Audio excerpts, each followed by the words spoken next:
ठीक है। जो ये बेसिकली सबसे पहले इसकी शुरुआत हुई थी यूएसए से, ठीक है। यूएसए डिफेंस है, वहाँ पर क्या था, यूएसए डिफेंस में जैसे डिफेंस की चौकियाँ होती हैं तो इन्फॉर्मेशन भेजनी होती है एक चौकी से दूसरी चौकी पे कुछ इन्फॉर्मेशन। मान लिया एक बंदे को पता चला, कहीं से इन्फॉर्मेशन मिली कि वहाँ पे कुछ हमला होने वाला है या इलीगल एक्टिविटी हो रही है, तो क्या करेगा वो जहाँ पे होने वाली वहाँ पे इन्फॉर्मेशन भेजनी। अगर मान लिया देखो नॉर्मल तरीके से पहले गाड़ी के थ्रू जाएं या किसी के भी थ्रू जाएं तो वैसे जाने में टाइम लगता है, टाइम कंज्यूमिंग चीज़ें होंगी, इतने वहाँ पे काम भी हो लेता है। तो उसी से ही बचने के लिए क्या बनाया गया है कि हम कम्युनिकेशन कर सकें, फास्टली हमारे पास कम्युनिकेशन हो सके, हम इन्फॉर्मेशन को बहुत जल्दी शेयर कर सकें, ठीक है। तो मेन मोटिव पहले ये बनाया गया कि इन्फॉर्मेशन कैसे हम शेयर कर सकते हैं एक जगह से दूसरी जगह फास्टली। फिर उसके साथ साथ रिसोर्सेज भी, जब इन्फॉर्मेशन और रिसोर्सेज शेयर कर जाएंगे तो हमें कम रिसोर्सेज की ज़रूरत पड़ेगी और हम ज़्यादा यूज़ कर पाएंगे उनको, ठीक है। तो उसके लिए यूएस डिफेंस ने एक टीम बनाई जिसको बोला गया आरपा, ठीक है। आरपा टीम बनाई, यानी आरपा की फुल फॉर्म कोई बताएगा क्या होता है? नहीं बता दूंगा। एडवांस रिसर्च प्रोजेक्ट एजेंसी, ठीक है। ये एक टीम बनाई कि तुम इस तरह से कुछ डेवलप करो चीज़ों को, ठीक है। तो इन्होंने एक नेटवर्क पे काम शुरू किया, इन्होंने एक नेटवर्क बनाया और नेटवर्क की डेफिनेशन दी, ठीक है। नेटवर्क का मतलब होता है हमारे पास, network is a combination of two और मोर डिवाइसेस, दो या दो से ज़्यादा डिवाइसेस का कॉम्बिनेशन होता है for the purpose of software, hardware, information, resources etcetera share, ठीक है। कि आप हार्डवेयर को शेयर कर सको, एक ही हार्डवेयर से मल्टीपल काम कर सकते हैं। एक मेमोरी लगाई अलग अलग कंप्यूटर पे आप यूज़ कर लेते हैं। आपने देखा होगा साइबर कैफ़े में एक कंप्यूटर से ही टाइपिंग वाले जो होते हैं टाइपिंग करवा देते हैं, 10 कंप्यूटर जोड़ देते हैं बस कीबोर्ड मॉनिटर लगा के।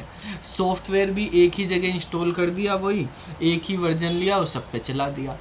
ऐसे इंफॉर्मेशन रिसोर्सेज के शेयरिंग हो जाती है, तो इसलिए नेटवर्क बनाया गया, उसको नेटवर्क बोलते हैं। नेटवर्क दो या दो से ज़्यादा डिवाइसेस का कॉम्बिनेशन है जो एक दूसरे से रिसोर्सेज या इंफॉर्मेशन, हार्डवेयर, सॉफ्टवेयर कुछ भी शेयर कर सकते हैं, ठीक है। ये जो प्रोजेक्ट बन रहा था, इस प्रोजेक्ट को लीड कर रहे थे विंट सर्फ नाम था उनका। ये विंट सर्फ जो हैं बेसिकली फादर ऑफ इंटरनेट भी कहलाते हैं, फादर ऑफ इंटरनेट। तो क्वेश्चन आया कि आपके पास फादर ऑफ इंटरनेट कौन होते हैं, तो विंट सर्फ हैं फादर ऑफ इंटरनेट। इन्होंने टीसीपी आईपी मॉडल बनाया जिसके बेस पे जो है इंटरनेट काम करता है। टीसीपी आईपी मॉडल होता है, उसके बेस पे काम करता है और उसी के बेस पे फिर इन्होंने एक नेटवर्क डिज़ाइन किए। और ये जो एजेंसी थी, इन्होंने जो नेटवर्क बनाया इसका नाम रखा आरपा नेट। आरपा नेट, आरपा नेट का मतलब advance research project agency network, ठीक है। यानी आरपा नेटवर्क बन गया है, ठीक है। तो इंटरनेट का फर्स्ट नाम आरपानेट था। इंटरनेट की शुरुआत जब हुई तो शुरू में इंटरनेट आरपानेट से बना, इसका नाम आरपानेट रखा। इसको हम बोल सकते हैं first name of internet. Internet नाम वर्ड की शुरुआत तो बाद में हुई, इंटरनेट जो यूज होने लगा वो 1991 से शुरू हुआ। पहले आरपानेट चलता था, इंटरनेट नहीं चलता था, ठीक है। तो आरपा नेट की शुरुआत करी गई, ठीक है। और आरपा नेट की शुरुआत जो है कहाँ से हुई, यूएस से डिफेंस से शुरुआत हुई इसमें, ठीक है, इन्होंने बनाया। इन्होंने बाद में इसका नाम डार्पानेट भी रख दिया था, defence research project, defence advance research project agency. लेकिन फिर वो 1 साल तक ही रखा, फिर इन्होंने चेंज कर दिया, क्योंकि डिफेंस से अलग भी फिर ये यूज़ करने लगे इसको। फिर यूनिवर्सिटीज़ में, कॉलेजेस में, रिसर्च सेंटर में, सब जगह ये यूज होने लगा। धीरे धीरे फिर ये सब जब पूरे वर्ल्ड में फैल गया तो वहाँ पे इंटरनेट कहलाया। ठीक है, तो यहाँ पे हमारे पास 2 क्वेश्चन आ गए कि इंटरनेट का फर्स्ट नाम क्या था, आर्पानेट। आर्पानेट कब बना, 1969 में। ये 1969 में बन के रेडी हुआ था हमारे पास आर्पानेट। और किसने बनाया था, यूएसए की डिफेंस रिसर्च प्रोजेक्ट एजेंसी ने। ठीक है, और फादर ऑफ इंटरनेट कौन कहलाते हैं, विंडसर्फ कहलाते हैं। विंडसर्फ ने क्या बनाया था, TCP/IP मॉडल बनाया था। ठीक है, इंटरनेट में 2 मॉडल काम करते हैं, एक TCP/IP और एक OSI रेफरेंस मॉडल। प्रैक्टिकली जो है हमारे पास TCP/IP काम करता है, और थियोटिकल जो मॉडल होता है वो OSI होता है। यानी इसको समझाने के लिए जो मॉडल यूज़ किया जाता है उसको हम OSI मॉडल बोलते हैं। ठीक है, तो देखो बच्चों, जो हमारे पास ये है TCP/IP की, अगर हम फुल फॉर्म की बात करें, TCP/IP क्या होता है, तो TCP का मतलब होता है ट्रांसमिशन कंट्रोल प्रोटोकॉल, ठीक है, और IP का मतलब होता है इंटरनेट प्रोटोकॉल। ये हमारे पास बेस होते हैं, इन्हीं के बेस पे सारी जो है नेटवर्किंग काम करती है, इन प्रोटोकॉल पे, TCP और IP पे। IP के थ्रू हम IP एड्रेस वगैरह भी सेट करते हैं। ठीक है, और जो हमारे पास जो है TCP जो होता है, TCP के थ्रू हमारे पास जो है ट्रांसमिशन करवाया जाता है। तो ये हमारे पास जो है मॉडल होता है TCP/IP। इन्होंने जो मॉडल डिफ़ाइन किया, एक मॉडल TCP/IP वाला, एक OSI वाला, वो मॉडल अभी हम पढ़ेंगे। पहले हम इंटरनेट के बारे में बेसिक इसकी हिस्ट्री के बारे में बात कर लेते हैं, कैसे कैसे काम करा। ठीक है, तो जैसे हमने कहा नेटवर्क क्या होता है, नेटवर्क के बारे में हमने देखा। अब ये नेटवर्क का मतलब हो गया 2 या 2 से ज़्यादा डिवाइसेस को एक दूसरे से कनेक्ट करना। अब कनेक्ट करने की तो बात होगी, कनेक्ट करेंगे कैसे। मान लिया मेरे पास 4 कंप्यूटर हैं, इन 4 कंप्यूटर को आप चारों को एक साथ ऐसे भी कनेक्ट कर सकते हो, इन 4 कंप्यूटर को आप इस तरह से भी कनेक्ट कर सकते हो। ठीक है, इस तरह से भी कनेक्ट कर सकते हो। इन 4 कंप्यूटर को कोई बंदा आके ऐसे भी कनेक्ट कर सकता है। तो बहुत सारे अलग अलग तरीके। तो जो हमारे पास डिवाइसेस होती हैं, ये कंप्यूटर होते इनको हम होस्ट भी बोलते हैं। ठीक है, या कंप्यूटर बोल दिया, या मोबाइल कोई भी हमारे पास यूज़ होगी तो वो हो सकता है। तो इसके साथ साथ हम कुछ नेटवर्किंग डिवाइस भी अलग से यूज़ करते हैं। तो क्या तरीका है, क्या लॉजिकल अरेंजमेंट होती है इन सिस्टम की, डिवाइसेस की। ठीक है, उस अरेंजमेंट को, नेटवर्क में जो डिवाइसेस की अरेंजमेंट होती है उसको हम बोलते हैं टोपोलॉजी। तो टोपोलॉजी का मतलब क्या होता है, topology is a logical arrangement of the devices in the network. ठीक है, नेटवर्क में डिवाइसेस की जो लॉजिकल अरेंजमेंट होती है उसको हम बोलते हैं टोपोलॉजी। अब टोपोलॉजी के कुछ टाइप होते हैं। आपके पास टोपोलॉजी वाला जो कॉन्सेप्ट है ये काफ़ी इम्पोर्टेंट है, इससे क्वेश्चंस काफ़ी पूछे जाते हैं हर एग्ज़ाम में। जहाँ भी नेटवर्किंग से रिलेटेड, इंटरनेट से रिलेटेड क्वेश्चंस आते हैं, ठीक है, तो वहाँ पे टोपोलॉजी का क्वेश्चन कॉमन क्वेश्चन होता है। तो कौन कौन सी टोपोलॉजी होती है, किसके क्या फ़ायदे हैं, क्या नुकसान है, वो हम यहाँ पे समझते हैं। तो अगर हम बात करते हैं टाइप्स ऑफ टोपोलॉजी की, तो टोपोलॉजी बेटा एक होती है, सबसे सिंपल जो है बस टोपोलॉजी होती है। बस टोपोलॉजी में एक सिंगल वायर होता है हमारे पास, उसमें 2 एंड होते हैं, ये स्टार्टिंग एंड और ये जो है फिनिश एंड हो जाता है, स्टार्टिंग एंड। ठीक है, और ये हमारे पास फिनिश एंड। तो इसमें जो है जो सिग्नल जाते हैं, सिग्नल जो है केवल 1 वे में जाते हैं, इस तरह से सिग्नल पास होते हैं, ऐसे नहीं कि इधर भी आ जाए। अब इसमें जैसे सिग्नल जा रहे, एक बिजली का तार ही समझ लो आप, ऐसे है मान लिया, तो एक वायर होता है, एक सिंगल वायर होता है, उसमें पॉइंट बना दिए जाते हैं बीच बीच में कहीं पे, ठीक है, और इन पॉइंट से जो है सिस्टम कनेक्ट कर दिए जाते हैं लैन के थ्रू, ठीक है। यहाँ पे हमने सिस्टम इस तरह से कनेक्ट कर दी है। तो इस तरह की जो अरेंजमेंट होती है इसको बोलते हैं हम बस टोपोलॉजी। यानी एक ही सिंगल वायर होगा, इसमें एक सिंगल वायर होता है, ठीक है, सिंगल वायर से सारे सिस्टम कनेक्ट कर देते हैं। ये यूनी डायरेक्शन काम करती है, एक ही डायरेक्शन में काम होगी, ठीक है। मतलब ये वाला जो सिस्टम है, मान लिया ये ए है, ये सिस्टम बी है, ये सी है और ये डी है, तो जो हमारे पास डेटा जाएगा वो इस तरह से पास होगा।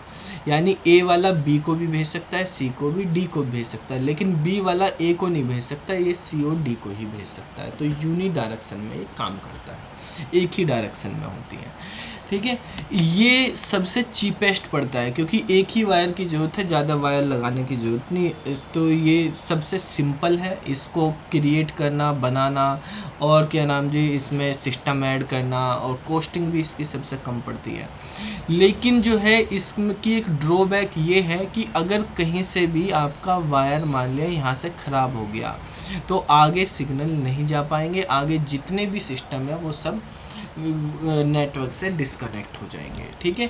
तो आपको ये ध्यान रखना चाहिए कि हमारे पास वायर मेन है, इसमें ये वायर में अगर कहीं भी प्रॉब्लम आ गई तो आगे का वो बंद हो जाएगा। ये जो बस टोपोलॉजी हम तब यूज करते हैं जब हमारे पास दूर दूर हमें कनेक्शन बनाने होते हैं, ठीक है।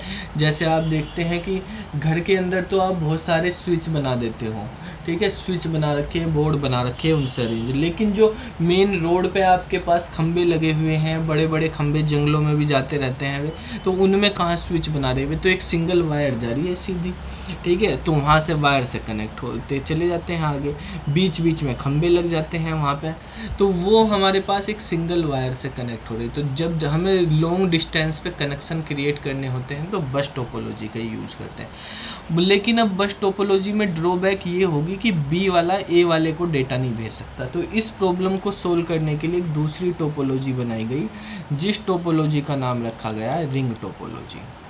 रिंग टोपोलॉजी में क्या कहा, इस वायर को भाई आप एक काम करो कि सिस्टम को रिंग की फॉर्म में अरेंज कर दो और वायर को भी सर्किल की फॉर्म में, ऐसे रिंग की फॉर्म में ले आओ, इस तरह से कनेक्शन कर दो, ठीक है।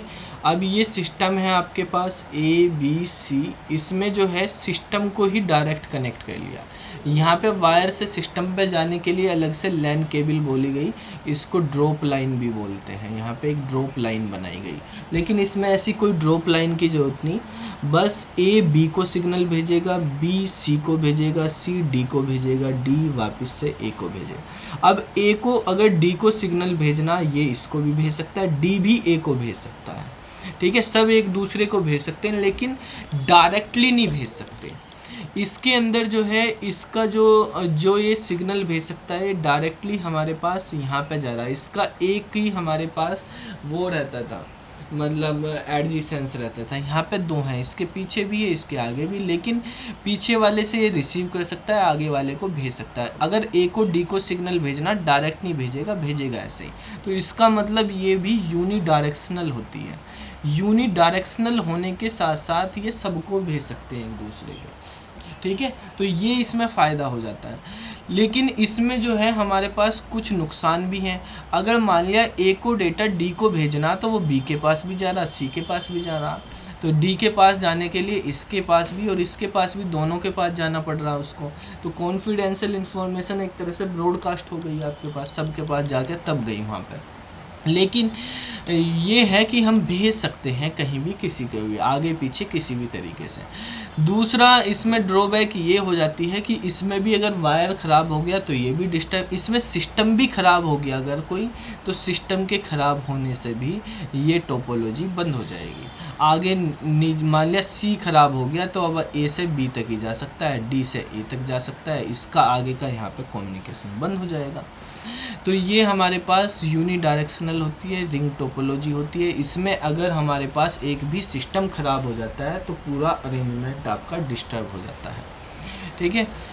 तो इसके बाद इस प्रॉब्लम को सोल्व करने के लिए एक तीसरी टोपोलॉजी बनाई गई, ठीक है। साथ के साथ आप नोट करते रहना बेटा। तो तीसरी तो वैसे वीडियो मिली जाएगी, वहाँ से भी आप देख सकते हो। तीसरी टोपोलॉजी बनाई गई हमारे पास, जिसको बोला गया स्टार टोपोलॉजी। स्टार टोपोलॉजी में क्या किया गया कि एक, जैसे आप घर पे आपने देखा होगा मॉडम या हब हम रख लेते हैं, एक सेंटर पे हम एक स्विच, मॉडम, हब, राउटर कुछ भी आप लगा लेते हैं, ठीक है। और इससे डायरेक्टली कनेक्ट कर दिए सिस्टम को, ठीक है। इस तरह से रहेगी, सिस्टम पे डिपेंडेंसी नहीं रही, स्टार की फॉर्म में लगा दिए ABCD, ठीक है। तो यहाँ से क्या होता है, इसमें फास्ट प्रोसेसिंग होती है। ये जो बाकी दो हैं उनसे सबसे फास्ट है। फास्ट कैसे है कि A को डेटा D को भेजना हो, C को भेजना हो, B को भेजना हो, किसी को भी भेजना हो, बराबर टाइम लगेगा सब जगह। भाई यहाँ से यहाँ तक आना है और फिर किसी पे भी जाना, यहाँ जाना, बस 2 लाइनों को ही तो करना, 2 लाइनों पे जाएगा कहीं भी डेटा जाना। तो जो भी डेटा भेजेगा पहले हब के पास भेजेगा और हब जो है फिर उसको आगे ट्रांसफ़र कर देगा। इसमें आप हब लगाओगे तो हब ब्रॉडकास्टिंग में यूज होगी, बाकी जो आप यूज़ कर रहे हैं वो अलग अलग तरीके की डिवाइस हम यहाँ पे एक सेंट्रल पॉइंट में लगा सकते हैं, ठीक है। तो ये स्टार टोपोलॉजी से क्या होता है, अगर मान लिया कोई सिस्टम ख़राब हो गया, कोई वायर ख़राब होगी, तो कोई फ़र्क नहीं पड़ेगा, बाकी चलते रहेंगे, ठीक है। जो ख़राब हो गया केवल उस पर ही फ़र्क पड़ेगा। लेकिन इसकी ड्रॉबैक ये होगी, चलो हमने सिस्टम और वायर की प्रॉब्लम तो सोल्व कर ली, वायर भी कोई ज़्यादा नहीं लग रही हैं, लेकिन यहाँ पे पूरी डिपेंडेंसी इस हब पे हो गई। अगर ये ख़राब हो गया तो फिर पूरा ही ख़राब हो जाएगा, ठीक है, सारे के सारे ही बंद हो जाएंगे एक साथ ही, ठीक है। तो इसके साथ इसकी भी प्रॉब्लम सोल्व करने के लिए एक 4 नंबर पे हमारे पास टोपोलॉजी बनाई गई, मैश टोपोलॉजी। ये मैश टोपोलॉजी होती है मोस्ट रिलायबल टोपोलॉजी। ये कहती है चाहे कितने भी चीज़ें ख़राब कर लो तुम, लेकिन मैं डेटा तब भी भेज दूँगी, ठीक है, करते रहो तुम ख़राब। तो क्योंकि इसके पास इतने सारे ऑप्शन होते हैं, इतने सारे रास्ते होते हैं डेटा भेजने के, ये किसी ना किसी से भेज ही देता है, ठीक है। कैसे, जैसे मान लिया 4 सिस्टम है ABCD, ठीक है। इसने क्या करा है, हर सिस्टम को एक दूसरे से कनेक्ट कर दिया, इसको इससे भी कनेक्ट कर दिया, इससे भी कर दिया, इससे भी कर दिया, ऐसे ही इसको इससे भी कर देंगे, इससे भी, सबको एक दूसरे से कनेक्ट कर दिया।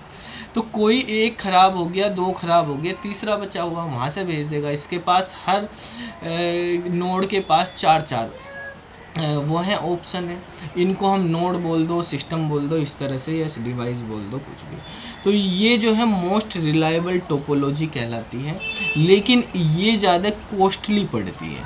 कॉस्टली इसमें क्योंकि बेसिकली नंबर ऑफ़ वायर्स जो हैं वो काफ़ी ज़्यादा लग जाते हैं।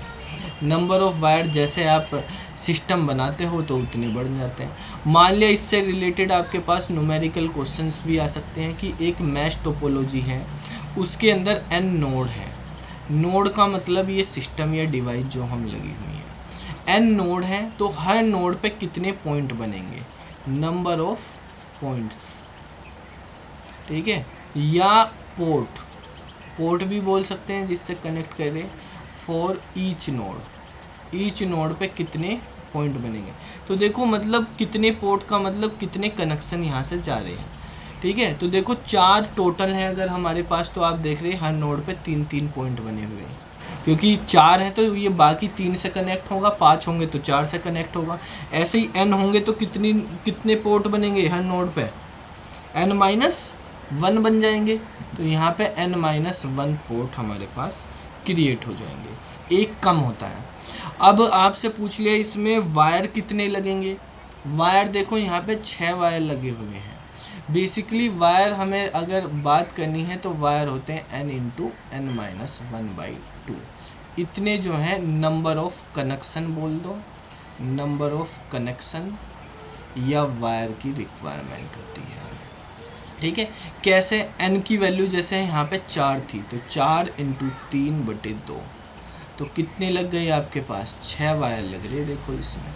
तो ऐसे ही आपसे पूछ लिया कि हमारे पास अगर मान लिया 10 नोड हैं तो कितने वायर लगेंगे और कितने पोर्ट बनेंगे। तो पोर्ट कितने होंगे, 9 होंगे हर नोड पे, और वायर हमारे पास कितने लगेंगे या हमारे पास कनेक्शन कितने बनेंगे, तो कनेक्शन बन जाएंगे 45 कनेक्शन। ठीक है, तो इस तरह से मैश टोपोलॉजी इस फॉर्मूले में रखेंगे 45 हमारे पास आंसर आ जाएगा। नोट करो इसको जल्दी से। तो इसको मोस्ट रिलायबल टोपोलॉजी बोलते हैं। अब नेक्स्ट टोपोलॉजी होती है हमारे पास ट्री टोपोलॉजी। ये यूज कहाँ पे होती है सर ये? अरे बेटा हमारे पास सिस्टम होते हैं, अगर आपके घर में एक से ज़्यादा सिस्टम हैं, कंप्यूटर हैं, उनको नेटवर्क बनाना, एक दूसरे से कनेक्ट करना, तो कनेक्ट करने के लिए आप करोगे ना, आपके स्कूल कॉलेजों में भी आप देखते होंगे, वहाँ पे लैब में बहुत ज़्यादा एक से ज़्यादा ही सिस्टम होंगे, 10-15 तो होंगे ही। तो उनको कनेक्ट करने के लिए वायरिंग करी जाएगी, नेटवर्क बनाया जाएगा। तो वो नेटवर्क जो बनेगा वो कैसे बनता है, क्या क्या तरीके हैं उसके बनाने के, वो हैं। यस सर, यहाँ पे एन तो नंबर ऑफ सिस्टम है ना। हाँ।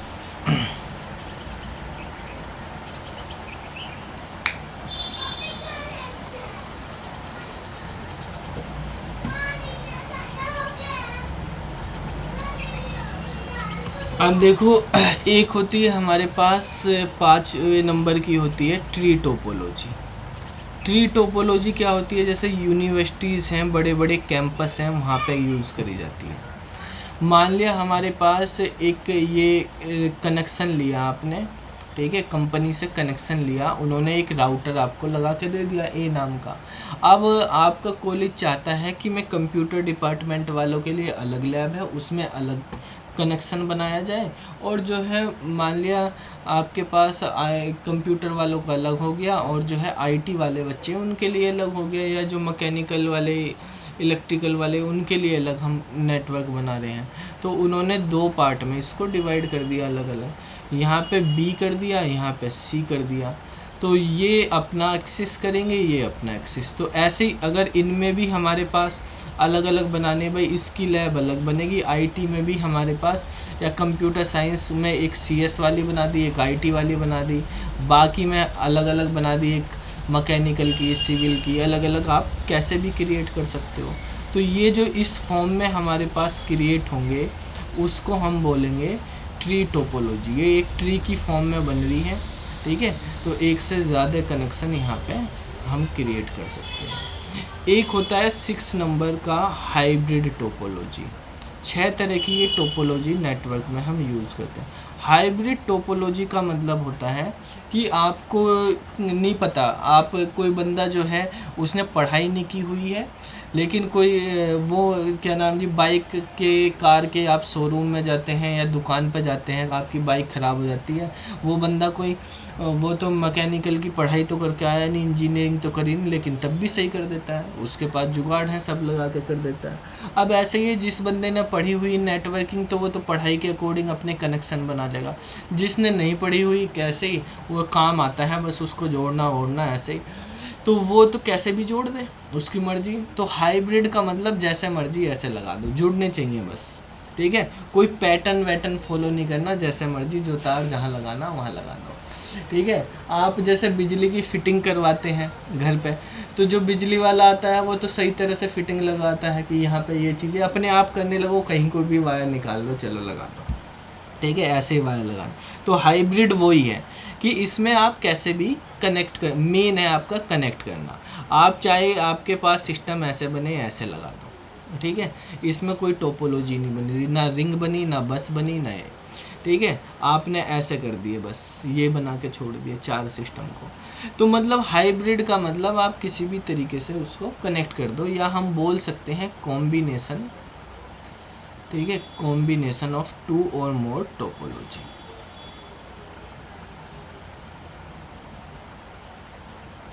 मोर टोपोलॉजी उसको बोलेंगे हाइब्रिड टोपोलॉजी, ठीक है।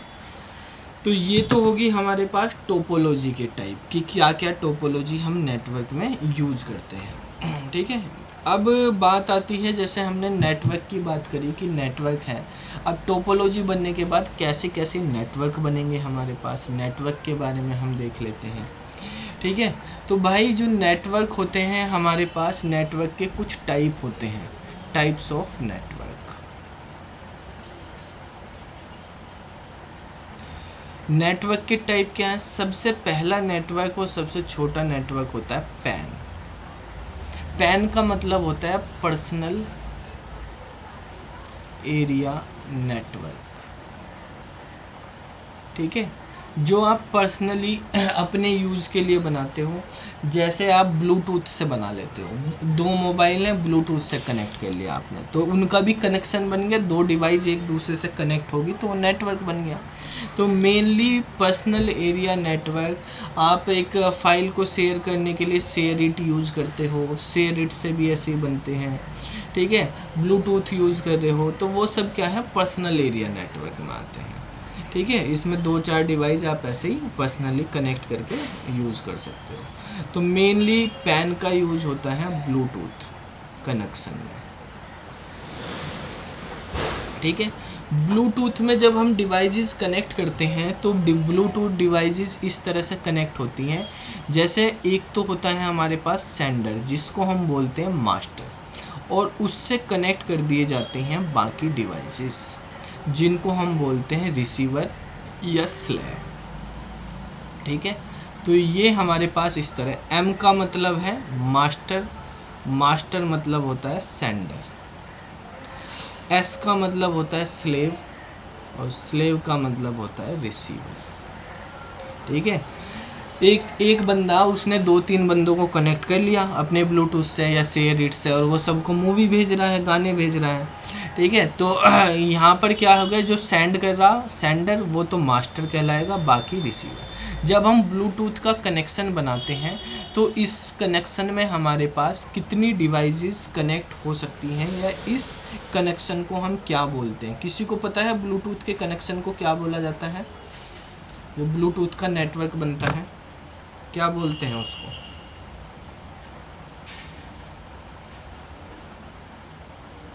नहीं पता है? Wireless network. नहीं बेटा, वायरलेस नेटवर्क नहीं।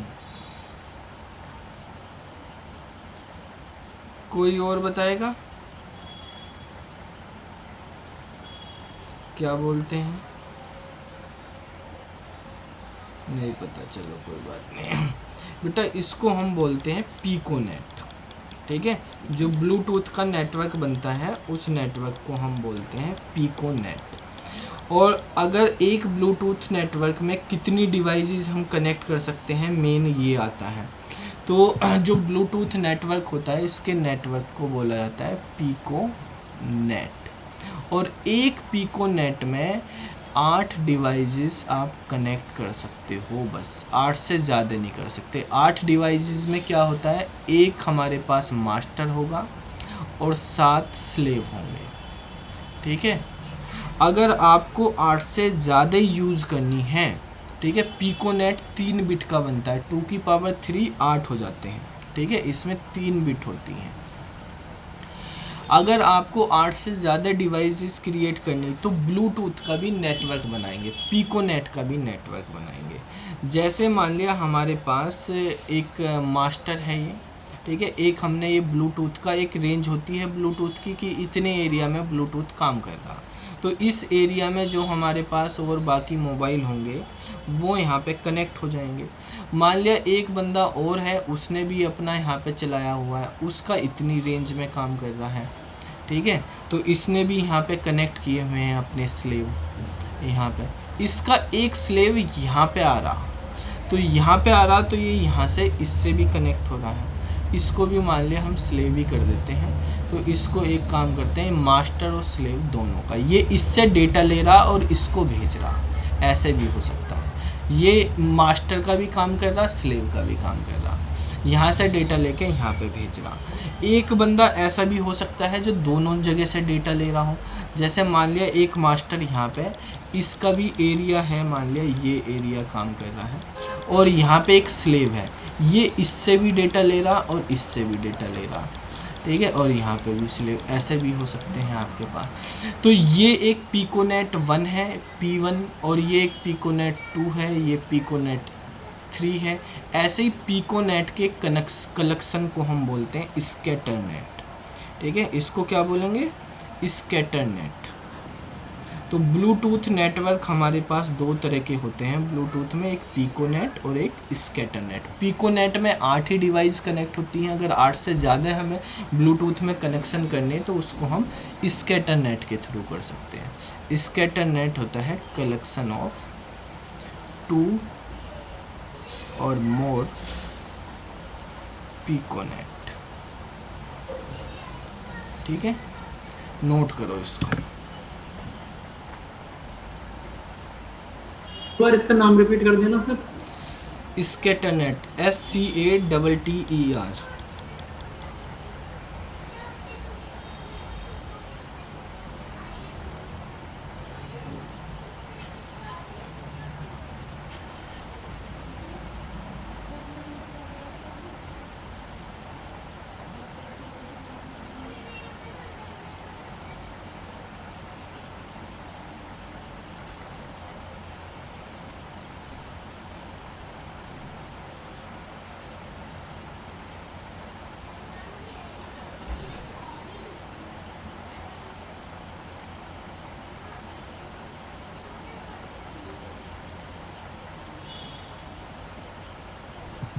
चलो अब देखो दूसरा नेटवर्क होता है हमारे पास HAN, यानी होम एरिया नेटवर्क।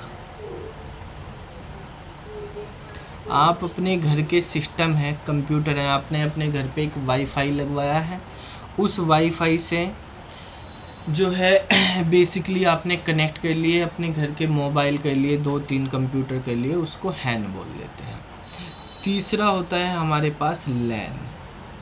मेन आपने पढ़े होंगे लैन, वैन, मैन। ठीक है, लैन, मैन और वैन पढ़ते हैं। तो लैन का मतलब होता है लोकल एरिया नेटवर्क,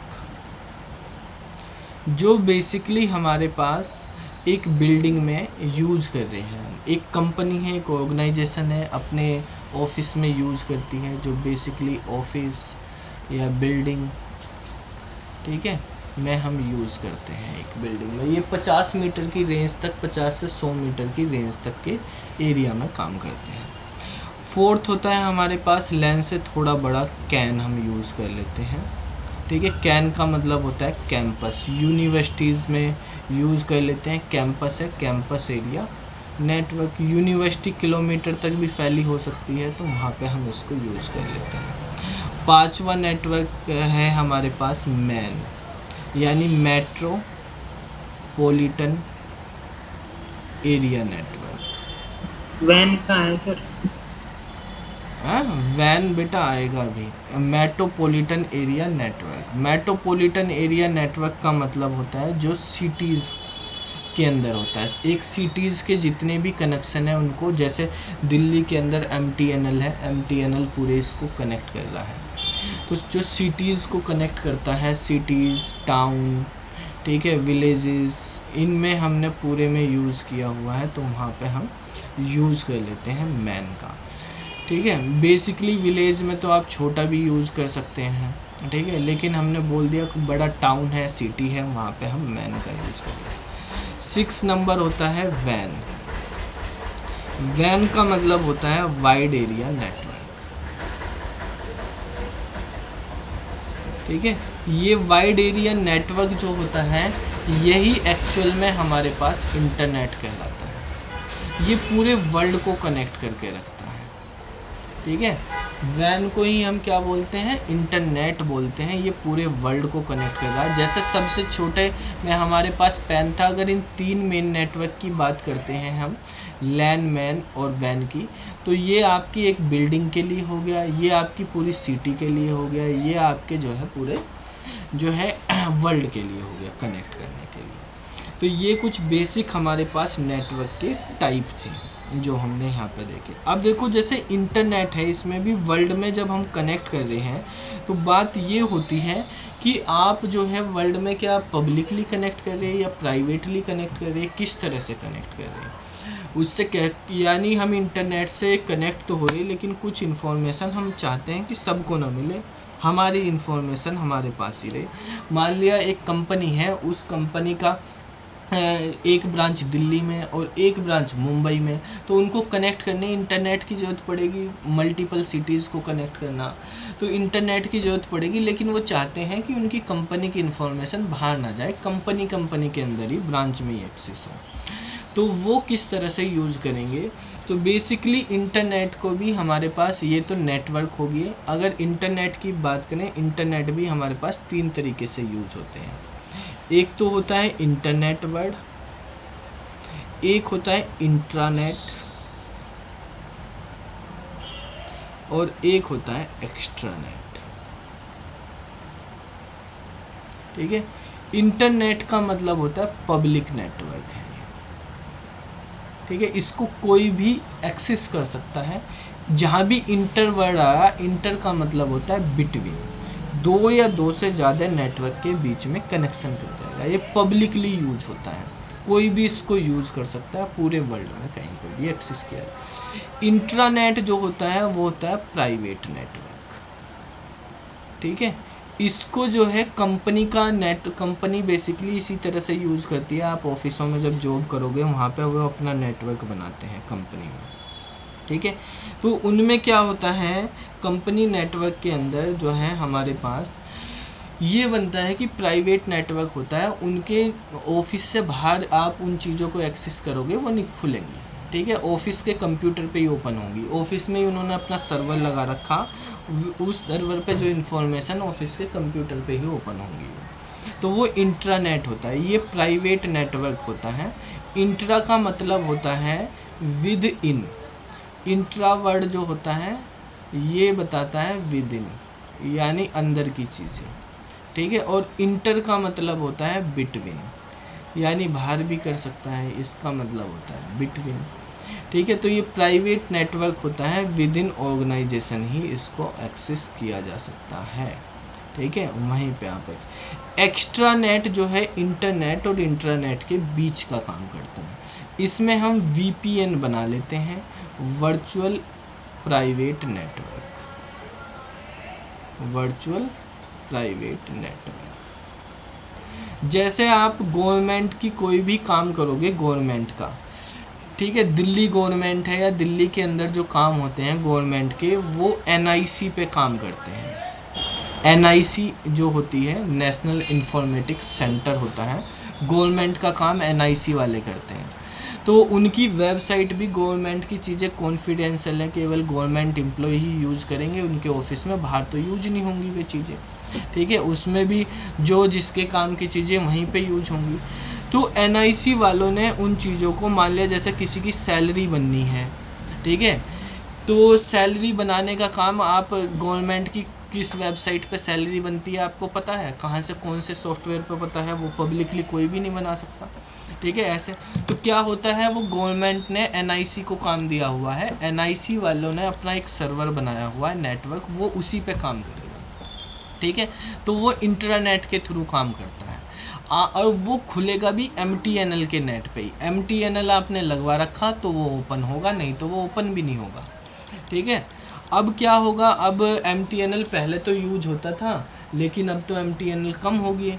ठीक है, आजकल कौन MTNL यूज कर रहा हो, सब ऐसे ही रहता है उसका काम, नेटवर्क सही तरह से चलते नहीं, वायर टूटे रहे तो महीनों तक टूटे रहते हैं। तो बेसिकली क्या होता है, अब उन्होंने फिर बनाया एक VPN बनाया, तो उन्होंने एक वर्चुअल प्राइवेट नेटवर्क बना दिया कि भाई जो हमारे कस्टमर हैं NIC से जुड़ी हुई गवर्नमेंट एजेंसीज़ हैं, वो गवर्नमेंट एजेंसी जो है इनके NIC को जो है VPN के थ्रू एक्सेस कर सकती हैं। ठीक है, मतलब दूसरे नेटवर्क पे भी एक्सेस कर सकती हैं, आप अपने घर से भी एक्सेस कर सकते हो। ठीक है, मतलब गवर्नमेंट एजेंसी के एम्प्लॉय जो हैं वो अपने घर से भी एक्सेस कर सकते हैं, जो उसको मैनेज कर रहा है, लेकिन वो VPN के थ्रू एक्सेस कर सकता है। तो ये इंटरनेट और इंट्रानेट के बीच का हो गया, मतलब प्राइवेट चीज़ों को आप एज ए पब्लिक नेटवर्क पर लेके आते हो, लेकिन सब नहीं कर सकते उसको, जिसको अथॉरिटी मिलेगी वही कर सकता है।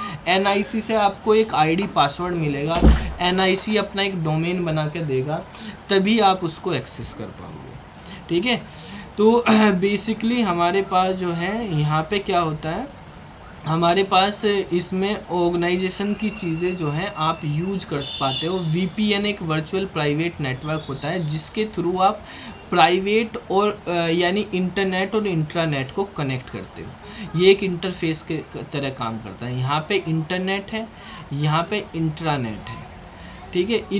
इनके बीच में कम्युनिकेशन करवाने के लिए वीपीएन का यूज़ करा जाता है, ठीक है। तो मतलब आप जो ऑथोराइज पर्सन है, authorise entity can access private, ठीक है,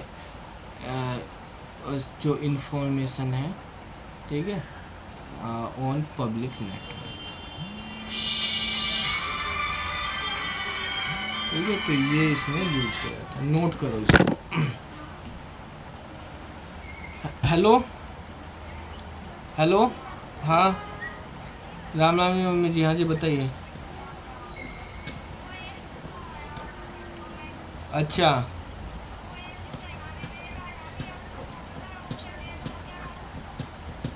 नहीं क्या दे रहे पता नहीं मुझको, तो मैं अभी क्लास ले रहा, देख लो।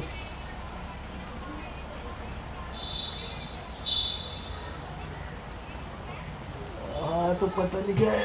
ए सानू, सानू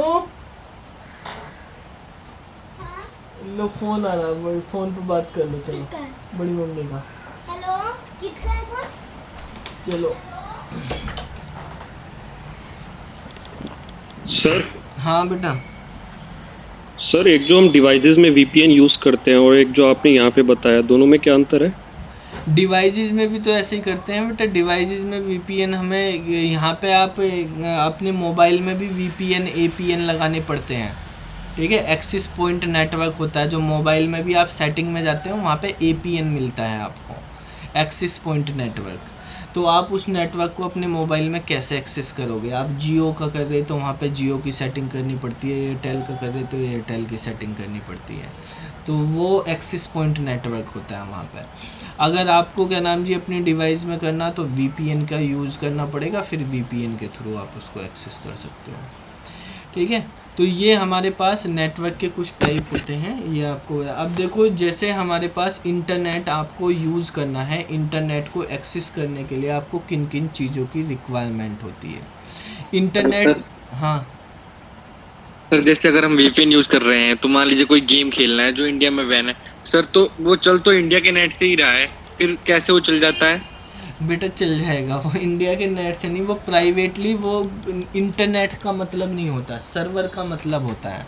सर्वर से बंद किया जाता है, ठीक है। उस सर्वर को बंद कर दिया जो यहाँ पे इंडिया के सर्वर था, तो आपने इंडिया के सर्वर से नहीं ले रहे, आप दूसरे सर्वर से ले रहे हो वीपीएन से। वीपीएन सर्वर का एक्सेस देता है, इंटरनेट का मतलब नहीं है उसको कि आप कनेक्शन, वो तो जो ये इंटरनेट है वो तो इंटरनेट तो आपको सिग्नल दे रही है बस कि आप कनेक्ट हो जाओ, ठीक है। अब क्या चीज़ एक्सेस करनी क्या नहीं करनी वो तो आप उसके सर्वर से निकालते हो कंपनी के। अब देखो एक तो हमें ज़रूरत पड़ती है आईएसपी की। आईएसपी का मतलब होता है इंटरनेट सर्विस प्रोवाइडर। ऐसी कंपनियां जो इंटरनेट की सर्विस प्रोवाइड करती हैं उनको बोलते हैं आईएसपी, इंटरनेट सर्विस प्रोवाइडर, ठीक है। अब देखो ये जो है इंटरनेट सर्विस प्रोवाइडर जो है हमारे पास, जैसे आपके पास जियो हो गया, ठीक है, एयरटेल हो गया,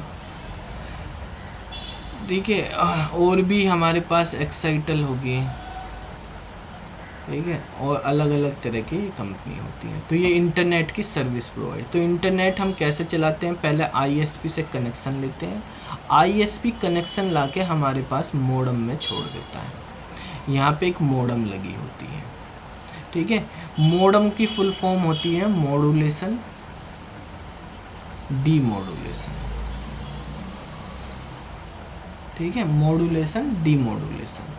इसका मतलब होता है ये एनालॉग सिग्नल को डिजिटल में और डिजिटल सिग्नल को एनालॉग पे। यहाँ जो वायर होता है इसमें एनालॉग सिग्नल होते हैं, ठीक है। और जैसे ही ये सिग्नल इससे बाहर आ जाते हैं तो यहाँ पे डिजिटल होते हैं, क्योंकि कंप्यूटर डिजिटल सिग्नल पे काम करता है, तो आपको डिवाइसेस में डिजिटल सिग्नल पे काम करवाया जाता है। मोडम के बाद जो है हमारे पास यहाँ पे राउटर लगा होता है, ये एक राउटर आता है। आजकल अलग अलग डिवाइस नहीं मिलती, मॉडेम और राउटर एक ही जगह एक ही डब्बे में बंद होके आ जाते हैं।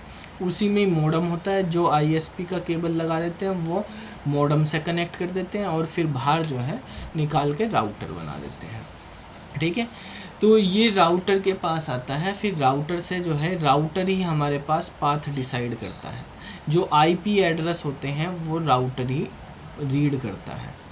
ठीक है, IP एड्रेस को हम लॉजिकल एड्रेस भी बोलते हैं, IP एड्रेस या लॉजिकल एड्रेस। तो ये राउटर डिसाइड करता है, राउटर ही पाथ देता है, बनाता है कि किस पाथ से हमें डेटा जाना। जब डेटा हम अपने कंप्यूटर से ISP की तरफ भेज रहे तो डिजिटल से एनालॉग में कन्वर्ट होते हैं, वहाँ से अंदर नेटवर्क में आते हैं तो एनालॉग से डिजिटल में कन्वर्ट होते हैं। अब ये राउटर से आप अपनी डिवाइसेस को कनेक्ट कर लेते हैं।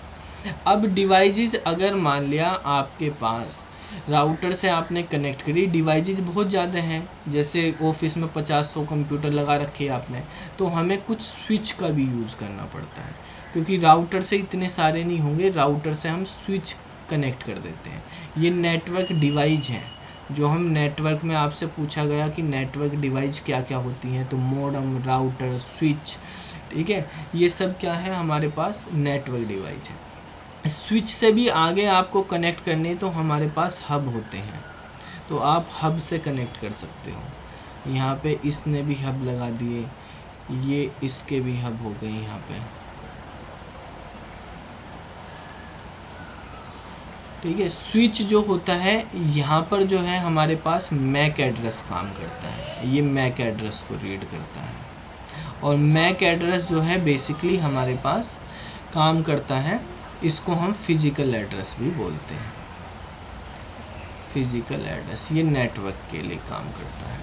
एक नेटवर्क में जब हमारे पास डेटा आ जाता है, हब से हमारे पास और भी यहाँ पे डिवाइसेस हैं। जैसे मान लिया आप डायरेक्टली डिवाइसेस कनेक्ट कर सकते हो, तो एक यहाँ पे भी डिवाइसेस आपने कनेक्ट कर दी, ये डिवाइसेस कनेक्ट हैं, तो डिवाइसेस भी कनेक्ट कर सकते हैं। साथ में आप जो है बेसिकली एक ब्रिज का यूज़ कर सकते हैं। एक ब्रिज होता है हमारे पास, ब्रिज जो है अलग अलग नेट प्रोटोकॉल पे काम कर रही हुई डिवाइसेस को कनेक्ट करता है, तो ये भी हमारे पास एक डिवाइस है। तो इस तरह से सब कनेक्ट होते हैं एक दूसरे में। ठीक है, जब बड़े नेटवर्क 50, 100, 200 कंप्यूटर होते हैं तो उनको कनेक्ट करने के लिए हमें इन सब डिवाइसेस का ज़रूरत पड़ती है।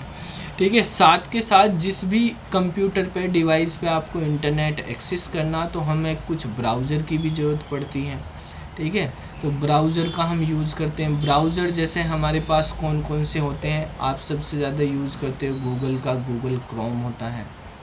ठीक है, ब्राउज़र हमारे पास एक एप्लीकेशन सॉफ्टवेयर होता है जिसके थ्रू आप जो है सर्वर से कनेक्ट करते हो, रिक्वेस्ट भेजते हो, वो आपको रेस्पॉन्स देता है। एक एप्लीकेशन सॉफ्टवेयर है। जैसे गूगल क्रोम हो गया, माइक्रोसॉफ्ट के हो गए, माइक्रोसॉफ्ट एज हो गया, या पहले माइक्रोसॉफ्ट में इंटरनेट एक्सप्लोरर यूज़ होता था। ठीक है, अब एज यूज़ करते हैं। सफारी हम यूज़ करते हैं एप्पल में।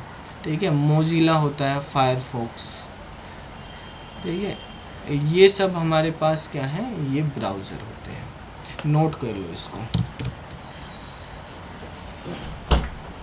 होगी बेटा, बात हो गई। मम्मी ने पूछा था, वो ना हमको ये बोल नहीं रहा था। अच्छा लाओ तो।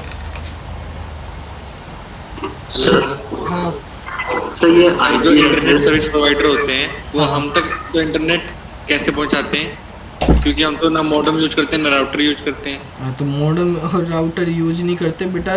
जो है आपको वाईफाई लगवाओगे तो मॉडेम राउटर लगाने नहीं पड़ेंगे आपको सर। तो लेकिन जियो का नेट हो गया, वो भी तो सर इंटरनेट हम तक पहुंचाता है एयरटेल, तो वो अरे हम वो तो लगवाते नहीं। मोबाइल वाला कह रहे तुम, मोबाइल में कैसे आते हैं? मोबाइल में तो बेटा सिम है ना, सिम टावर से कनेक्ट होता है, टावर पे लगे होते हैं ये सब चीज़ें। वैसे आपको जो वाईफाई लगवाते हैं आप, तो वहाँ पे राउटर, मॉडेम वगैरह सब लगानी पड़ती हैं। आपको कनेक्शन लेना, बिना उसके चलेगा नहीं। आप डोंगल लगा लेते हैं, उसमें सिम चल जाता है, उससे करते हैं, तो वो टावर होती है, टावर से कनेक्ट करता है। क्योंकि कोई ये नहीं, जब नेटवर्क हम बनाते हैं, नेटवर्क दो तरह से होते हैं, एक होते हैं वायरलेस और एक होते हैं वायर्ड वाले। ठीक है। तो वायरलेस भी तो हम यूज़ करते हैं, वाईफाई जैसे हम बनाते हैं, ठीक है। Sir hmm. Sir IP address की फुल फॉर्म जैसे इंटरनेट प्रोटोकॉल कहेंगे, हाँ, और उसमें मैक की। Media access control. Okay sir.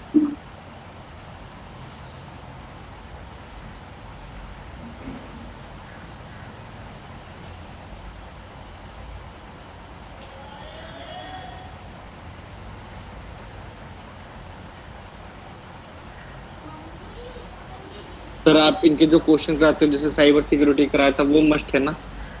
हाँ बेटा, उस तरह के क्वेश्चन करने। देखो तुमको भी अभी ये चीज़ें समझ में आ गई जो करवाई हैं, यस ठीक सर। है। अब देखो जैसे कुछ क्वेश्चंस भी आपको बता देता हूँ मैं कैसे कैसे क्वेश्चंस हमें यहाँ पे यूज़ करने हैं बेसिक से। जैसे मान लिया आपके पास ये फायरवॉल वगैरह के क्वेश्चन भी कर लेना। फायरवॉल हमारे पास सॉफ्टवेयर और हार्डवेयर दोनों में यूज होती हैं। जब भी नेटवर्क के अंदर कोई डेटा आएगा, ठीक है, तो वो फायरवॉल से होके आएगा। फायरवॉल जो है एक तरह से सिक्योरिटी का काम करती है कि वो अनऑथोराइज कोई एक्सेस ना कर पाए आपके नेटवर्क में को, या नेटवर्क में कोई भी अनऑथोराइज बंदा, ठीक है, एंटर ना कर पाए। तो पहले उसको जो है फायरवॉल से होके जाना पड़ता है। फायरवॉल परमिशन देती है तभी हम आगे बढ़ पाते हैं उसमें, ठीक है। अभी जैसे आपको बताया था मॉडल के बारे में बताया था। 2 मॉडल होते हैं, एक TCP/IP, एक OSI reference model, open system interconnection, ठीक है। तो बेसिकली हमारे पास OSI मॉडल, इनसे मॉडल से रिलेटेड क्वेश्चन आ जाते हैं कि कितनी लेयर होती हैं। मॉडल जो है लेयर में बने होते हैं, 2 तरह के। हाँ बोलो। सर 7 लेयर होती है। हाँ 7 लेयर होती है। जो हमारे पास नेटवर्क ये बने होते हैं, तो बेसिकली 2 तरह की यहाँ पे लेयर हैं, मॉडल है। मतलब एक TCP/IP, ये प्रैक्टिकल मॉडल होता है। इस तरह से प्रैक्टिकली समझाने के लिए OSI रेफरेंस मॉडल का हम यूज़ करते हैं, ठीक है। तो जो हमारे पास TCP/IP होता है उसमें फर्स्ट वाली लेयर होती है एप्लीकेशन लेयर। इस एप्लीकेशन लेयर को OSI में 3 लेयर में बांटा गया है, एप्लीकेशन,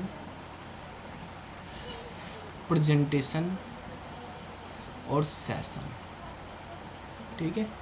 तो इस तरह से ये फर्स्ट लेयर यहाँ पे होगी, यहाँ पे ये फर्स्ट सेकंड थर्ड इस तरह से होगी। दूसरी हमारे पास होती है ट्रांसपोर्ट लेयर। ये भी हमारे पास यहाँ पे ट्रांसपोर्ट लेयर, इसको यहाँ पे होस्ट टू होस्ट लेयर भी बोलते हैं, होस्ट टू होस्ट, ठीक है। फिर होती है यहाँ पे नेटवर्क लेयर। यहाँ पर जो नेटवर्क लेयर है उसको बोलते हैं इंटरनेट लेयर। इसके बाद होती है डेटा लिंक लेयर, यहाँ पे भी होती है डेटा लिंक लेयर। उसके बाद होती है फिजिकल लेयर, जिस पे वायर वगैरह जुड़े होते हैं, यहाँ पे भी फिजिकल लेयर।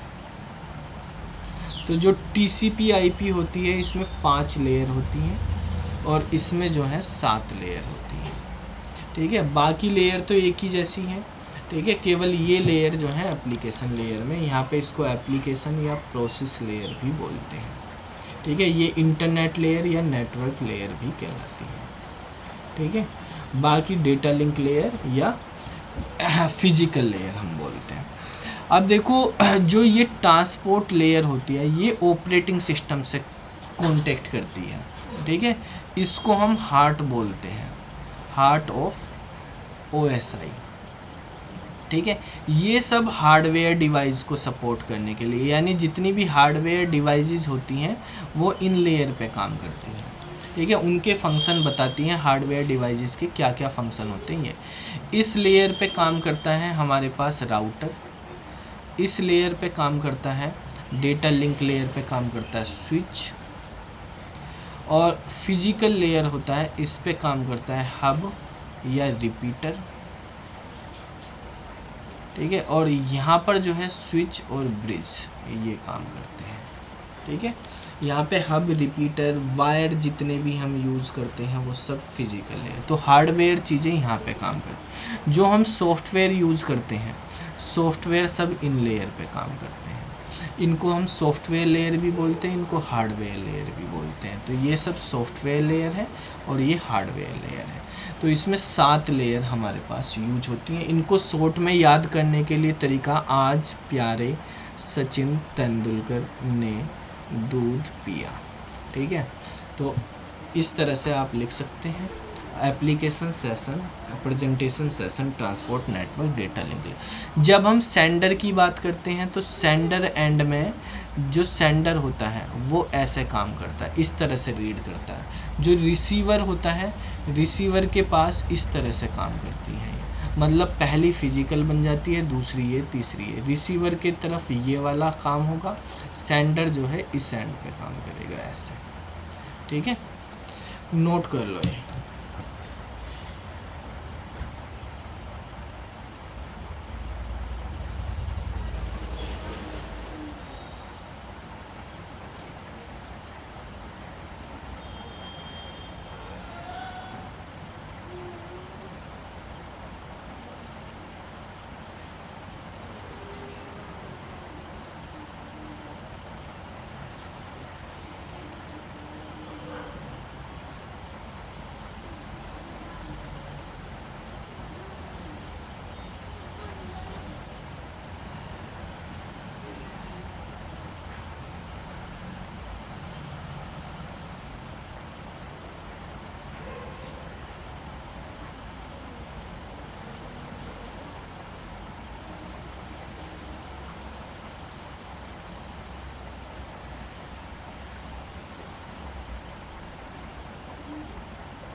नोट कर लिया भाई बच्चों।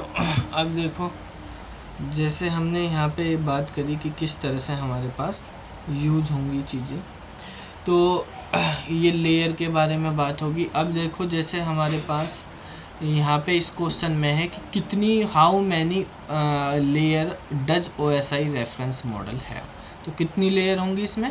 7 लेयर होंगी। तो इसका आंसर हमारे पास क्या हो जाएगा? ये वाला हो जाएगा। एक होता है हमारा DHCP, आपके पास एब्रीविएशन से रिलेटेड भी क्वेश्चन आ जाते हैं। ये प्रोटोकॉल होता है DHCP। जैसे आप कहीं जाते हैं, रेलवे स्टेशन, एयरपोर्ट, तो वहाँ पे इंटरनेट लगा होता है, वाईफाई से कनेक्ट हो जाते हो। तो हर डिवाइसेस को क्या नाम जी, IP मिलेगा। तो कैसे मिलेगा? वहाँ पे आपकी मोबाइल का IP एड्रेस क्या बनेगा, ठीक है। तो वो DHCP डिसाइड करता है, ये डायनेमिकली IP देता है। IP एड्रेस भी डायनेमिक और स्टैटिक होते हैं। स्टैटिक हमेशा फिक्स, डायनेमिक चेंज होता रहता है। आप गए रेलवे स्टेशन पे, आपको की डिवाइस को मिल गया, आप वहाँ से चले गए, कोई दूसरा बंदा आ गया, उसको भी वही मिल जाता है। डायनेमिकली किसी को कुछ भी मिल जाता है। तो ये DHCP के द्वारा मिलता है। ये एक प्रोटोकॉल होता है जो डायनेमिकली असाइन करता है IP एड्रेस डिवाइसेस को, और इसकी फुल फॉर्म होती है डायनेमिक होस्ट कॉन्फ़िगरेशन प्रोटोकॉल।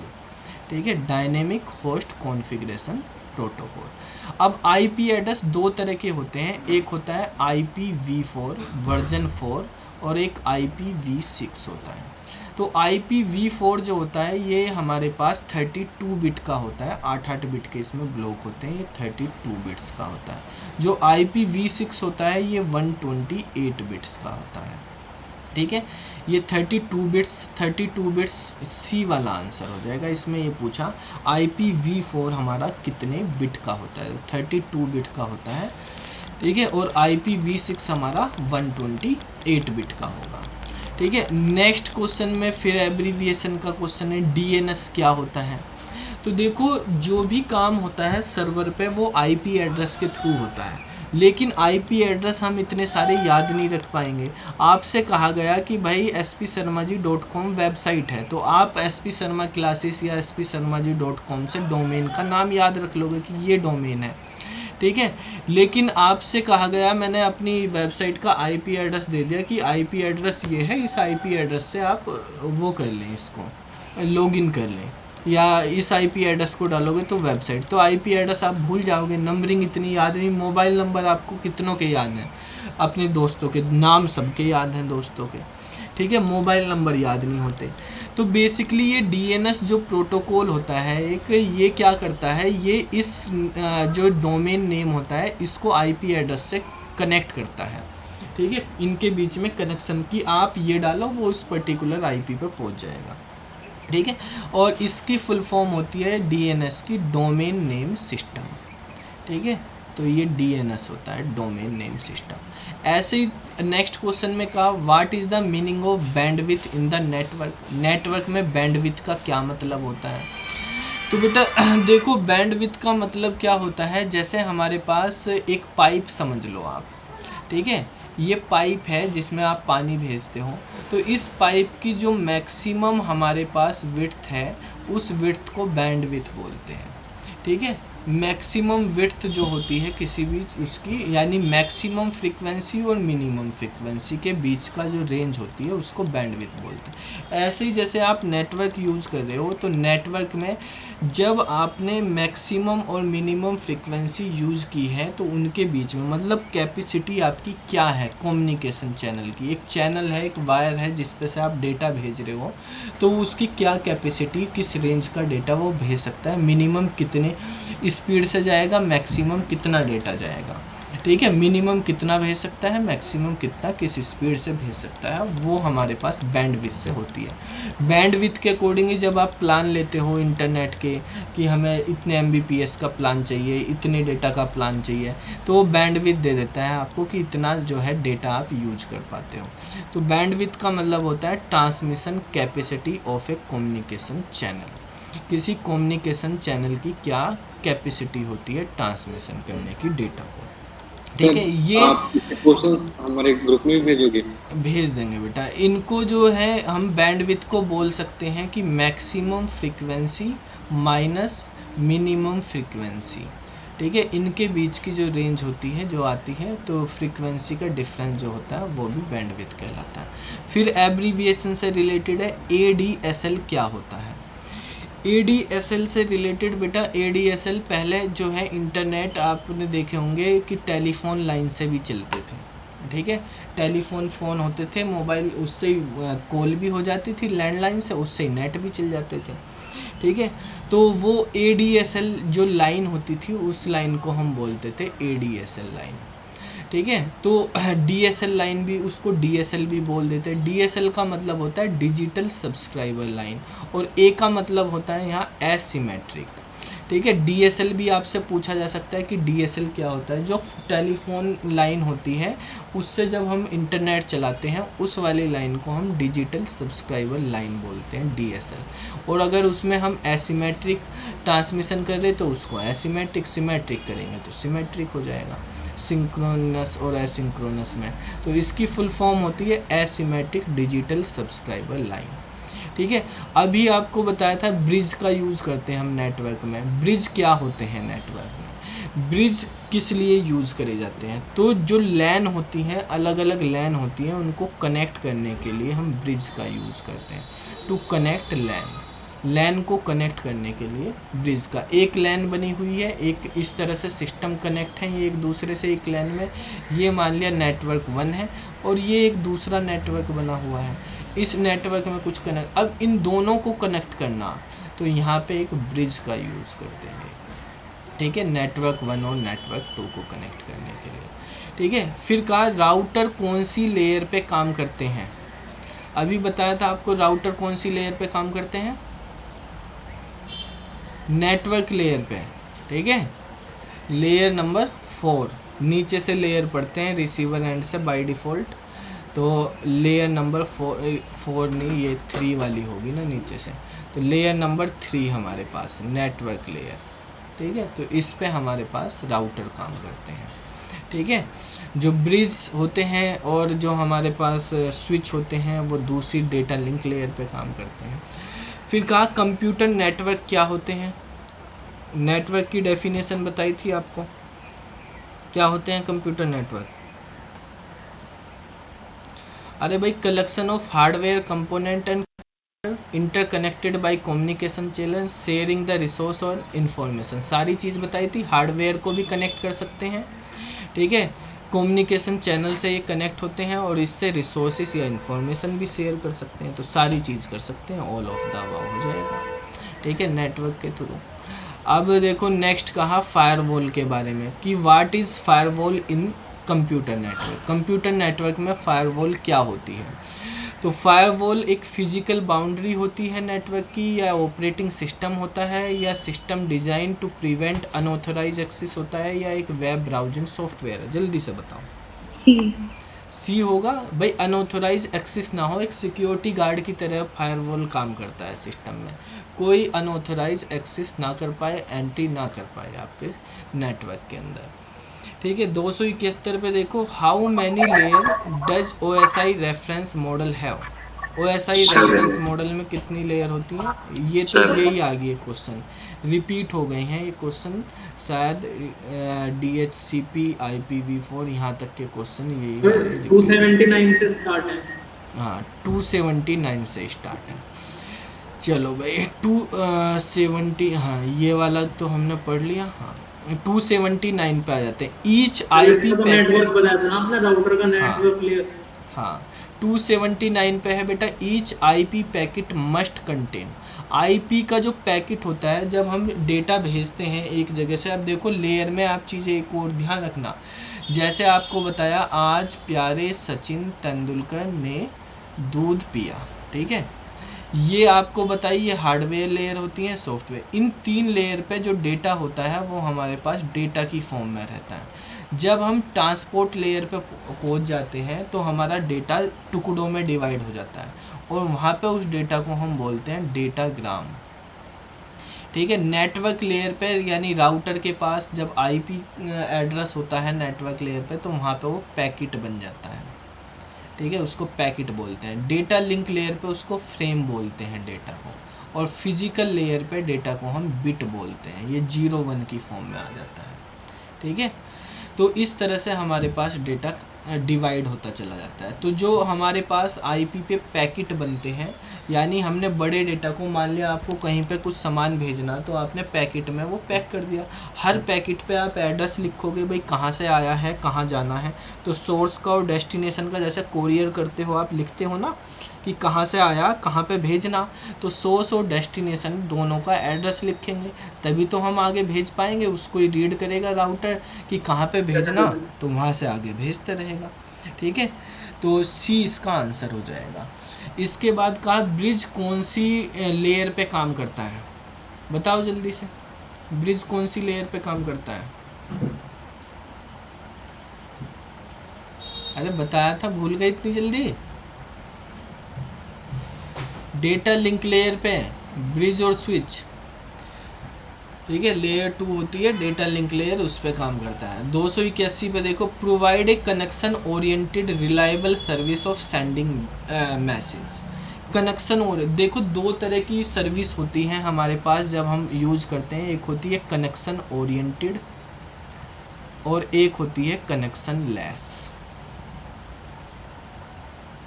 ठीक है। कनेक्शन ओरिएंटेड में क्या होता है, कनेक्शन ओरिएंटेड का मतलब पहले कनेक्शन क्रिएट करा जाएगा, फिर डेटा सेंड करा जाएगा, ठीक है। उसके बाद डेटा सेंड करने के बाद एक्नॉलेजमेंट ली जाएगी कि उससे रिसीवर से पूछा जाएगा कि डेटा मिल गया भाई तुझको या नहीं मिला। एक्नॉलेजमेंट के बाद फिर कनेक्शन को टर्मिनेट कर दिया जाएगा, ठीक है। यहाँ पे एक्नॉलेजमेंट मेन चीज़ है कि कनेक्शन ओरिएंटेड में ये भी कंफर्म करा जाता है कि सामने वाले के पास डेटा चला गया है, ठीक है। जैसे आप अमेजन से कोई चीज़ें मंगाते हो, ठीक है, ऑनलाइन, तो उसमें मैसेज आते रहते हैं आपका क्या नाम जी, कोरियर या जो प्रोडक्ट है यहाँ तक पहुँच गया, आप डिलीवर हो गया, ये सारी चीज़ें बताता है। कनेक्शन लेस में ऐसा नहीं होता, आप पोस्ट ऑफिस पे गए और नॉर्मल पोस्ट डब्बे में डाल के आ गए चिट्ठी, तो वो जारी नहीं जारी ना तुम्हें पता ना सामने वाले को पता, ठीक है। कनेक्शन लेस का मतलब है डेटा सेंड कर दिया, पहुंचा नहीं पहुंचा उसकी कोई कंफर्मेशन नहीं देता वो, ठीक है। इसका मेन काम होता है बस स्पीड, भेज दो, ठीक है। जो भी ज़्यादा डेटा भेजना, जल्दी जल्दी भेजना, गया या नहीं गया उसके नहीं, ये जाने की इन्फॉर्मेशन भी बताता है। तो कनेक्शन ओरिएंटेड सर्विस TCP के द्वारा होती है और कनेक्शन लेस सर्विस UDP के द्वारा होती है। UDP होता है user datagram protocol, user datagram protocol. ख़त्म होगी अब 11:30 बजने वाले हैं। यूजर डेटाग्राम, और इसका मतलब ट्रांसमिशन कंट्रोल प्रोटोकॉल। जब TCP डेटा को भेजता है तो ये डेटा को सेगमेंट में तोड़ता है, सेगमेंट बनाता है, और जब UDP डेटा को भेजता है तो ये डेटाग्राम बनाता है। ट्रांसपोर्ट लेयर पे ही काम करते हैं, दोनों के दोनों ट्रांसपोर्ट लेयर पे काम करते हैं। या तो TCP का यूज़ करोगे आप या UDP का यूज़ करोगे। तो UDP से डेटाग्राम बनाएगा, TCP सेगमेंट बनाएगा। तो हमें यहाँ पे बनाना है कनेक्शन ओरिएंटेड चीज़ें। तो कनेक्शन ओरिएंटेड में क्या आंसर होगा? TCP, ठीक है। तो इसका आंसर TCP हो जाएगा। इसके बाद देखो नेक्स्ट कहा है इसने, which layer of OSI model are host to host layer. कौन सी layer host to host layer होती है? कोई बताएगा होस्ट टू होस्ट का मतलब क्या होता है? जो हमारा होस्ट होती है हमारे पास कंप्यूटर, हमारे पास हमारी कंप्यूटर जो है जिस पे हम काम कर रहे हैं उसको ही तो बताया था आपको, जो डिवाइस है हमारे पास कंप्यूटर। तो होस्ट बेसिकली होती है जो, जैसे मान लिया यहाँ पे हम इस पे ब्राउज़र पे काम कर रहे हैं तो ये ब्राउज़र पे होस्ट हो रही है हमारी PDF फाइल, ठीक है। तो जो सॉफ्टवेयर के लिए काम करते हैं वो हमारे पास होस्ट कहलाते हैं, ठीक है। होस्ट टू होस्ट पे काम करते हैं। तो जो शुरू की सॉफ्टवेयर लेयर होती हैं वो होस्ट में आती हैं, और साथ हार्डवेयर लेयर जो है हमारे पास मीडिया में आती हैं, ठीक है। तो session layer, presentation layer, application layer, और साथ में ट्रांसपोर्ट लेयर को भी आप कनेक्ट कर सकते हो उसके साथ। ट्रांसपोर्ट दोनों का इंटरफेस होती है, दोनों में काम करती है वैसे। तो ये हमारे पास ए वाला आंसर हो जाएगा, क्योंकि हमारे पास नेटवर्क लेयर तो डिवाइस के लिए है, ये मीडिया में यूज़ करी जाती है, डेटा लिंक भी, नेटवर्क भी, ठीक है। और यहाँ भी फिजिकल डेटा लिंक, नेटवर्क, ये सब हार्डवेयर में काम करती है। तो जो हमारे पास होस्ट टू होस्ट लेयर होती हैं या सॉफ्टवेयर लेयर होती हैं वो प्रेजेंटेशन, सेशन और एप्लीकेशन है। 283 में कहा which of the following IP address class is multicast. IP address जो होते हैं 5 क्लास के होते हैं, 5 क्लास होती हैं इनकी, ठीक है। A B C D और एक E होती है, क्लास E। ये जो 3 क्लास होती हैं, आप कभी भी कोई भी IP एड्रेस देखोगे तो ये पब्लिकली केवल यही यूज़ करी जाती है। इन्हीं क्लास में से पब्लिक या प्राइवेट नेटवर्क आपको मिलता है, ठीक है। कुछ इसमें से कुछ प्राइवेट IP होते हैं, कुछ पब्लिक IP होते हैं, ठीक है। तो इन्हीं में से ही मिलेंगे आपको। क्लास D जो होती है हमारे पास, क्लास D हमारे पास यूज़ करी जाती है मल्टीकास्टिंग के लिए। ये रिजर्व होती है, ये मल्टीकास्टिंग में काम करती है। मल्टीकास्टिंग होता है जैसे व्हाट्सएप ग्रुप हो गया आपके पास, जिसमें एक ही साथ मल्टीपल बंदे मैसेज भेज भी सकते हैं, मैसेज रिसीव भी कर सकते हैं। कास्टिंग 3 तरह की होती हैं, ये नॉर्मल तो वैसे, एक यूनिकास्ट, एक मल्टीकास्ट, ठीक है, और एक होती है ब्रॉडकास्ट। वैसे एक एनीकास्ट भी होती है, ठीक है। बेसिक ये 3 है। यूनिकास्ट में एक सेंडर होता है, एक रिसीवर होता है। जैसे आप व्हाट्सएप पे पर्सनल मैसेज कर रहे हैं किसी को तो वो यूनिकास्ट हो गया, ठीक है। यूनिकास्ट में एक सेंडर, एक रिसीवर, 1 to 1। मल्टीकास्ट में मल्टीपल सेंडर, मल्टीपल रिसीवर, ठीक है। एक ही साथ कितने सेंडर होंगे, कितने रिसीवर होंगे, ठीक है। व्हाट्सएप ग्रुप हो गए जैसे आपके पास, ठीक है। तो इस तरह से हमारे पास ये काम कर रहे हैं। ब्रॉडकास्ट जो होता है यानी इसमें मैनी टू मैनी हो गया। ब्रॉडकास्ट हो गया जैसे रेडियो, टीवी, एक बंदा भेज रहा है चैनल से डेटा और सुन रहे बहुत सारे हैं, देख रहे बहुत सारे हैं। तो 1 to many जो होता है वो हमारे पास होता है ब्रॉडकास्ट, ठीक है। तो जैसे आप व्हाट्सएप पे भी या टेलीग्राम चैनल पे भी ब्रॉडकास्ट बना लेते हो तो वो होते हैं ब्रॉडकास्ट। एनी कास्ट में किसी भी तरह का कॉम्बिनेशन होता है।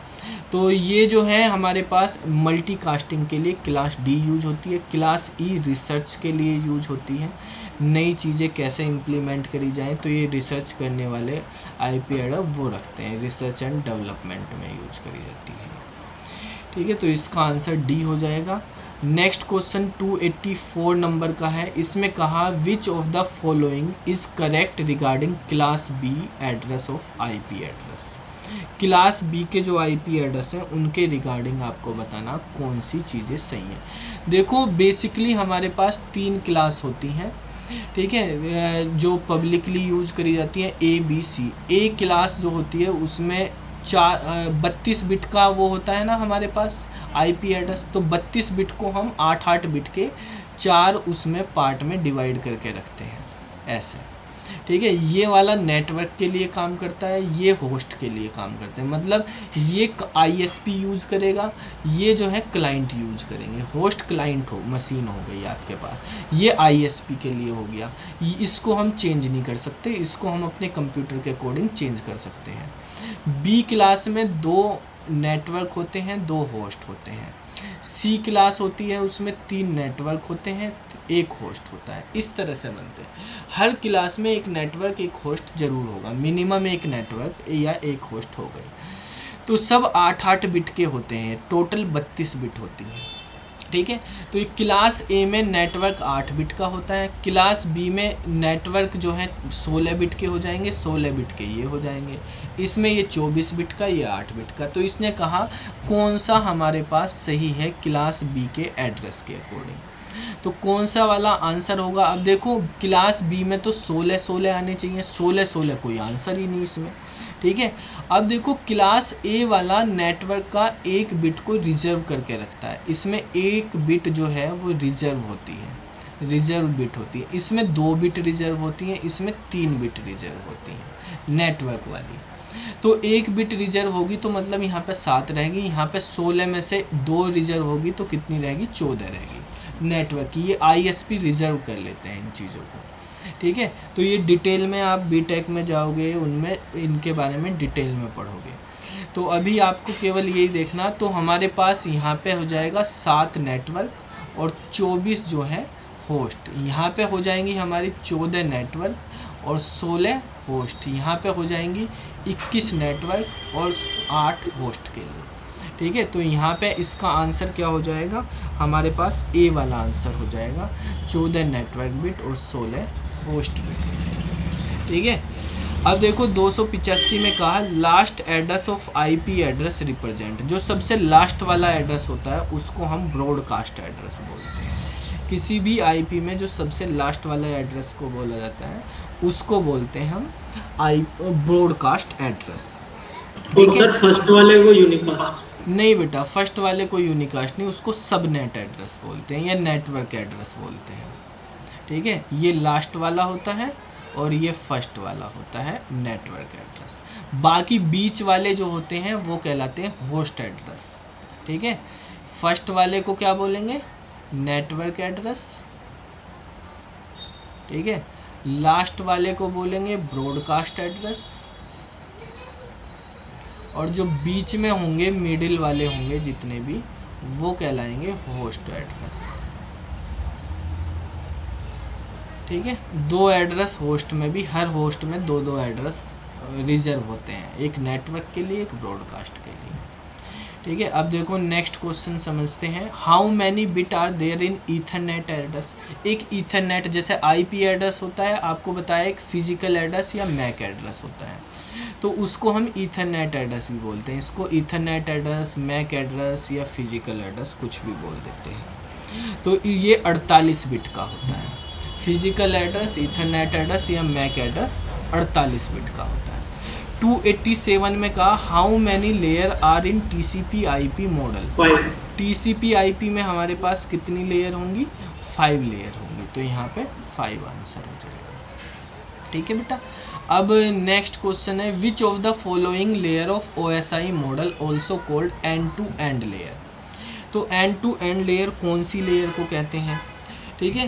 तो एंड टू एंड का मतलब होता है ट्रांसपोर्ट लेयर, ये एंड टू एंड डिलीवरी करती है हमारे पास, ठीक है। बिल्कुल एंड पॉइंट पे आपके डेटा को छोड़ेगी, यानी जिस भी प्रोसेस पे आप काम कर रहे हैं, जिस भी सॉफ्टवेयर पे काम कर रहे हैं, तो एंड टू एंड डिलीवरी के लिए ट्रांसपोर्ट लेयर काम करती है।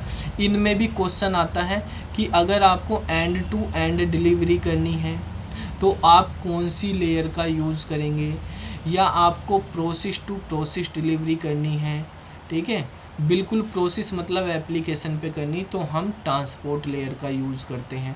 अगर आपको होस्ट टू होस्ट करना होता है, यानी कंप्यूटर पे ही भेज देना, सॉफ्टवेयर पे नहीं भेजना।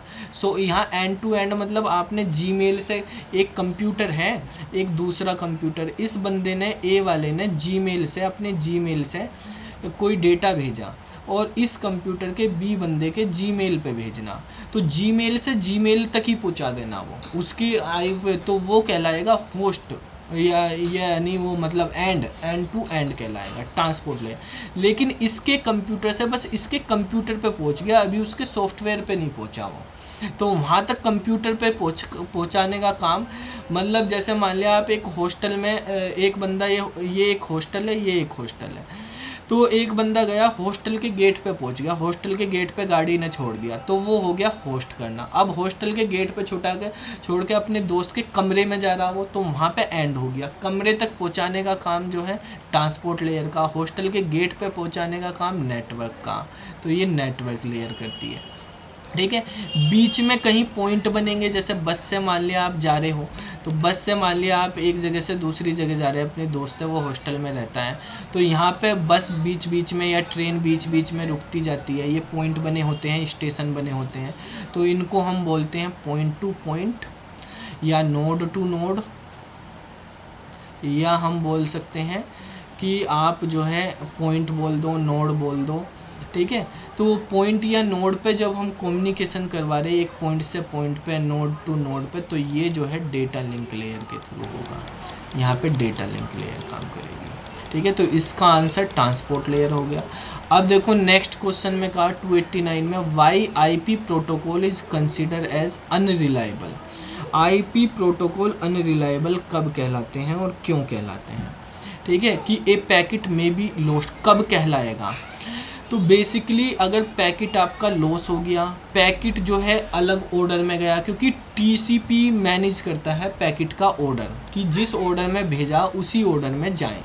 भाई डेटा पैकेट में टूट गया, लेकिन पैकेट आगे पीछे होगी, मान लिया मैंने लिखा ए पैकेट में बी लॉस्ट, आपके पास मैसेज जा रहा लॉस्ट में पैकेट बी ए, तो समझ में थोड़ी आएगा, जिस ऑर्डर में भेज रहे उसी ऑर्डर में आना चाहिए।